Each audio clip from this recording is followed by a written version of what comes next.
It's been very difficult to hire people to work in the trades. 550,000 people needed in our industry in 2020 alone. I would hire anybody if they didn't have any experience at all. It's rampant across the country. We have a serious deficit. It's very frustrating.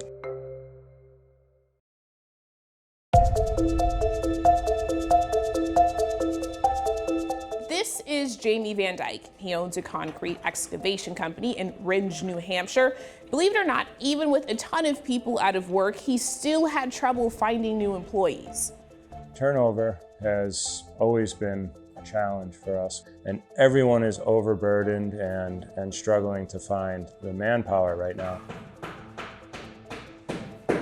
Jamie isn't alone. A national survey found that 80% of contractors in the trades are having difficulty finding qualified people to fill their hourly positions. And the U.S. Bureau of Labor Statistics reports that there are nearly 500,000 jobs ready to be filled in construction today.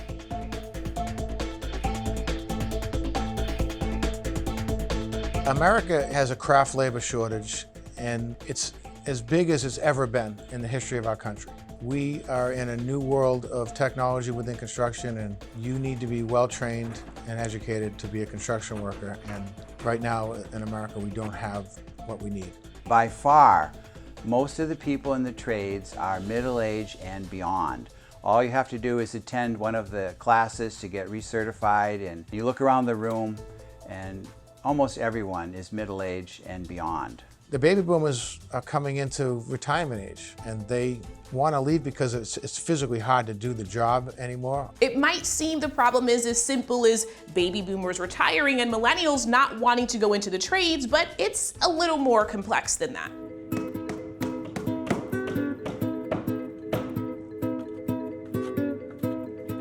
This labor shortage that we're in today has been created by the education system and just our culture.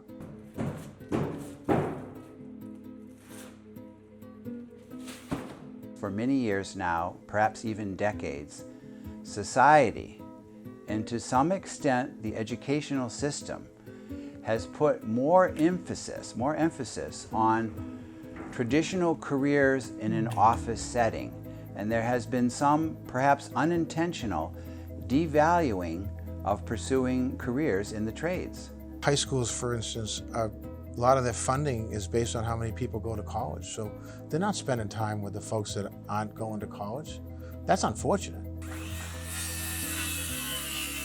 I honestly think there's just a general problem in the United States where if you don't go to college, people have said that you're a failure, and the trades have been looked down as not as successful as going to a college and getting a degree. And what we're finding is, there's kids that have gone to a four-year college. They may be saddled with $100,000 to $200,000 worth of debt, and they have trouble getting a job at a Panera, where we have kids that go through the trades, go through a 5-year apprentice program, and can be making over 6 figures once they graduate and get their license in the field.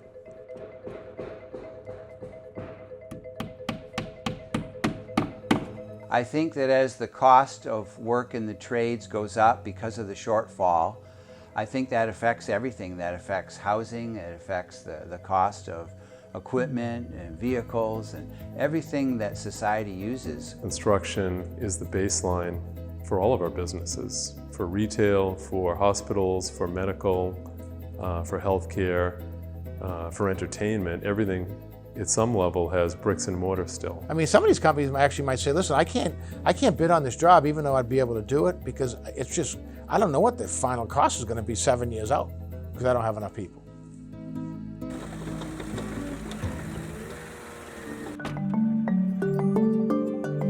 So what's a possible solution? It might be people like Cody Sappinen. He's a construction worker who started his own company at the age of 21, and he's been succeeding ever since. I became a business owner because I didn't really have interest in going to college. I chose construction because it was in my background and I know there's a lot of work and there's good money in it. When people see me, they know I'm young, and ever since I started, I created my own little rule is to never tell anybody my age until after I've already did the job, because people look at me weird when I say I'm 23 and been doing this, all my life, but they still, the age is like, oh, well, you're young, you don't know.